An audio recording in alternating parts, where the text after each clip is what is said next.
Abraham இடத்திலே கொடுத்ததான அந்த வாக்குத்தத்தத்தை இயேசு கிறிஸ்து நினைவு கூர்ந்து என்ன செய்யறாரா?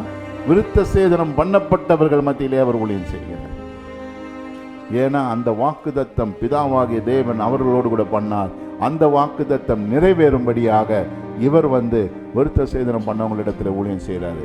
ஆனா விருத்த சேதனம் பண்ணவங்களோ இவங்களை துரத்தி அடிக்கிறார். அப்ப பாருங்க, பிதாவாகிய தேவன் வாக்குத்தத்தம் பண்ணிட்டாரு ஆபிரகாம் இடத்துல.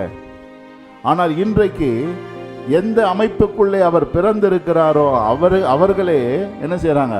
உதாசீனப்படுத்துகிறார்கள். ஆனால் இவர் ஊழியம் செய்கிறார். ஏன்?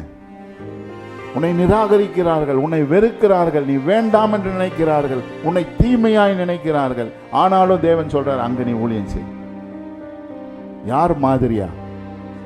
கிறிஸ்து மாதிரியா? இன்றைக்கு கிறிஸ்து தான் உங்களுடைய பேட்டர்னா, இந்த பேட்டர்னுக்குள்ள நம்ம